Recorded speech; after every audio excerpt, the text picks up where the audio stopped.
क्या ज़रदारी साहब ने ये इंटरव्यू मजबूरी में दिया है?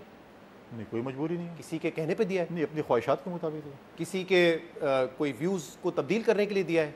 नहीं, मैं नहीं गलत फहमियाँ दूर करने के लिए दिया है? नहीं, आई डोंट थिंक सो कि ऐसी चीज़ें ज़्यादा बिलावल साहब जो है वो बहुत ज़्यादा बात कर रहे हैं कि लेवल प्लेइंग फील्ड नहीं है, न्यूट्रलिटी नहीं है, तो इसलिए जब पंजाब में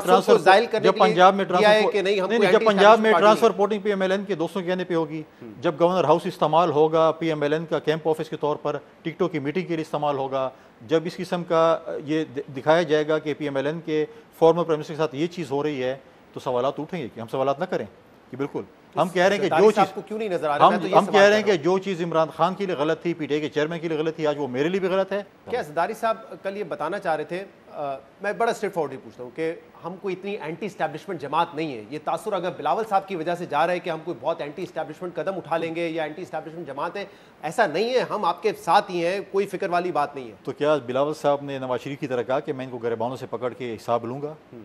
कहा था ना। नहीं, वो ये तो कह रहे हैं ना बिलावल साहब कि न्यूट्रलिटी नहीं है, लेवल प्लेइंग फील्ड नहीं है। हम कह रहे हैं कि लेवल प्लेइंग फील्ड, ये जो मैंने आपको सवाल उठाए हैं, सिविलियन हमारे जो सिविलियन इदारे हैं वो जो ये काम कर रहे हैं, तो हम जाके 30 नवंबर को जब ये इलेक्शन कमीशन फारिग होगा डिलिमिटेशन से, हम ये एतराज़ात रखेंगे कि ये चीज़ें हो रही हैं। आप क्यों ये तासुर देना चाहते हैं कि इस मुल्क में फ्री एंड फेयर इलेक्शन नहीं हो रहे?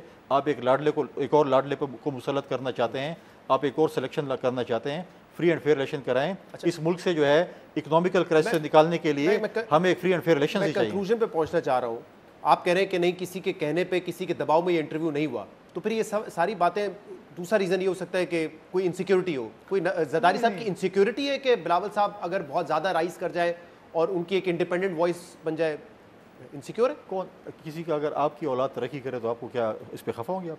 हर कोई चाहता है कि मेरी औलाद तरक्की करे और मुझसे ज़्यादा आगे चली जाए, मुझसे बढ़कर हो, लेकिन हर बात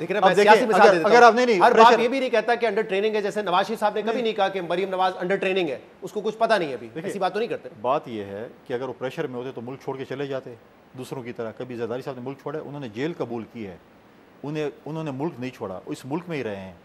लोग कह रहे थे ना कि आज गिरफ्तार कर लें, कल गिरफ्तार कर लें, गिरफ्तार भी हुए, क्या उन्होंने मुल्क छोड़ा? क्या वो बीमार नहीं थे, जनरली बीमार थे? क्या मुल्क छोड़ा? नहीं छोड़ा। ये जो कल इंटरव्यू हुआ है और इससे पहले बिलावल साहब के फ्लोर ऑफ द हाउस बयानात कि जैसी आप सियासत करते हुए आए हैं, अगर वैसी सियासत करेंगे तो हम भी 30 साल तक भुगतते रहेंगे, मैं और मरियम।